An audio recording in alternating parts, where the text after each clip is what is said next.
ସମସ୍ତ ଛାତ୍ରଛାତ୍ରୀମାନଙ୍କୁ ଷ୍ଟଡି ଗୁରୁ ଓଡ଼ିଶା ଚ୍ୟାନେଲକୁ ସାଦର ସ୍ୱାଗତ। ଆଜିର କ୍ଲାସରେ ଦେଖିବା ଆଉ ଏକ ପ୍ରବନ୍ଧ ଯାହାର ଶୀର୍ଷକ ହେଉଛି ଛାତ୍ର ଶକ୍ତିର ସୁବିନିଯୋଗ। ଉପକ୍ରମ ଦେଶ ଓ ଜାତିର ମେରୁଦଣ୍ଡ ରୂପେ ଛାତ୍ର ସମାଜର ବିଶେଷ ଭୂମିକା ରହିଛି। ଛାତ୍ର ସମାଜ ହିଁ ଦେଶର ଭବିଷ୍ୟତ। ସେମାନଙ୍କ ଭିତରେ ଭରି ରହିଥିବା ଅଶେଷ କ୍ଷମତା ଜଗତ ବକ୍ଷରେ ଏକ ବୈପ୍ଳବିକ ପରିବର୍ତ୍ତନ ଆଣିପାରେ। ସେହି ଶକ୍ତିକୁ ସୁବିନିଯୋଗ କଲେ ତାହା ବିଶେଷ ସୁଫଳଦାୟକ ସାବ୍ୟସ୍ତ ହୋଇଥାଏ। ଛାତ୍ର ଶକ୍ତି ଏକ ଅଖଣ୍ଡ ଶକ୍ତି। ଏହି ଶକ୍ତି ଊର୍ଜାରେ ପରିପୂର୍ଣ୍ଣ। ଏହା ଯାବତୀୟ ବାଧାବନ୍ଧନକୁ ଅସ୍ୱୀକାର କରି ଉଦାତ୍ତ ଓ ଉଦ୍ଦାମତା ଦେଇ ଗତିଶୀଳ ହୁଏ। ଛାତ୍ର ଶକ୍ତିର ଦୃଢ଼ତା ନିକଟରେ ସମାଜରେ ମୁଣ୍ଡ ଟେକିଥିବା ଅନ୍ୟାୟ, ଅନୀତି ଓ କୁସଂସ୍କାର ଲୋପ ହୋଇଯାଏ। ଏହି ଶକ୍ତିର ସୁବିନିଯୋଗ ଶୈକ୍ଷିକ ପରିସରରୁ ଶାଣିତ ହେଲେ ତାହା ସମାଜ, ଜାତି ଓ ଦେଶର ମହୋପକାର ସାଧନ କରେ। ସୁବିନିଯୋଗ ଛାତ୍ର ସମାଜରେ ଭରି ରହିଥିବା ପ୍ରଜ୍ଞାବୋଧ ଓ ମାନସିକ ଦକ୍ଷତାର ସୁବିନିଯୋଗ ନିମିତ୍ତ ସେମାନଙ୍କୁ ଏକ ନିର୍ଦ୍ଧାରିତ ଲକ୍ଷ୍ୟ ପଥରେ ନିୟୋଜିତ କରାଯିବା ଉଚିତ।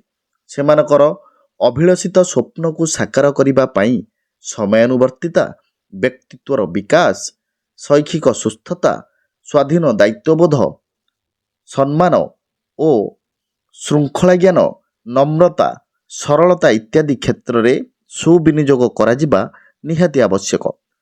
ସମାଜର ଶିକ୍ଷା, ସ୍ୱାସ୍ଥ୍ୟ, ସଂସ୍କାର ଓ ପରିବେଶ କ୍ଷେତ୍ରରେ ଛାତ୍ର ଶକ୍ତିର ସୁବିନିଯୋଗ ଅତ୍ୟନ୍ତ ହିତକାରୀ ହୋଇଥାଏ। ଉପକାରିତା ଶିକ୍ଷା କ୍ଷେତ୍ରରେ ଛାତ୍ର ଶକ୍ତିର ସୁବିନିଯୋଗ ଦ୍ୱାରା ଅଶିକ୍ଷା ଅନ୍ଧକାରରେ ଥିବା ଜନସମାଜରେ ଜ୍ଞାନାଲୋକ ବିତରଣ ସମ୍ଭବ ହୋଇଥାଏ। ସ୍ୱାସ୍ଥ୍ୟ କ୍ଷେତ୍ରରେ ଛାତ୍ର ଶକ୍ତିର ସୁବିନିଯୋଗ ଜନସଚେତନତା ସୃଷ୍ଟି କରିବା ସହିତ ଲୋକମାନଙ୍କୁ ନାନା ରୋଗ କବଳରୁ ସୁରକ୍ଷା ପାଇବାର ମାର୍ଗ ସହଜ ହୁଏ। ଛାତ୍ର ଶକ୍ତିର ସୁବିନିଯୋଗ ସମାଜରେ ଭରି ରହିଥିବା ନାନା କୁସଂସ୍କାର ତଥା ଅନ୍ଧବିଶ୍ୱାସକୁ ଦୂରାଇ ଦେଇଥାଏ।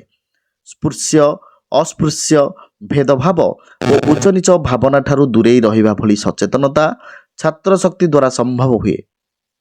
ଶୈକ୍ଷିକ ପରିବେଶରୁ ଛାତ୍ର ଶକ୍ତିକୁ ସୁବିନିଯୋଗ କରିବା ଦ୍ୱାରା ସମାଜ ସେବା ଭଳି ଏକ ମହତ୍ କାର୍ଯ୍ୟ ସମ୍ପନ୍ନ ହୁଏ।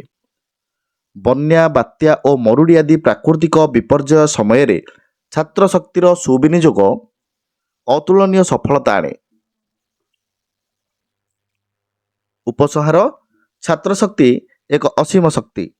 ସେହି ଶକ୍ତିକୁ ସମାଜର ମଙ୍ଗଳ ନିମିତ୍ତ ସୁବିନିଯୋଗ କରାଯିବା ଏବେ ସମୟର ଆହ୍ୱାନ ହୋଇଛି। ସେମାନେ ଯାବତୀୟ ସଂକୀର୍ଣ୍ଣ ମାନସିକତା ଠାରୁ ଦୂରରେ ରହି କିଭଳି ଉଦାର ମନୋଭାବାପନ୍ନ ସେବାବ୍ରତୀ ହେବେ, ସେଥିପାଇଁ ବିଦ୍ୟାଳୟ, ମହାବିଦ୍ୟାଳୟ ଓ ବିଶ୍ୱବିଦ୍ୟାଳୟ ସ୍ତରରେ ପ୍ରଯତ୍ନ କରାଯିବା ସର୍ବାଦୌ ଆବଶ୍ୟକ। ଏହା ଫଳରେ ଦେଶ ଓ ଜାତିର ପ୍ରଗତି ସାଧିତ ହୋଇପାରିବ।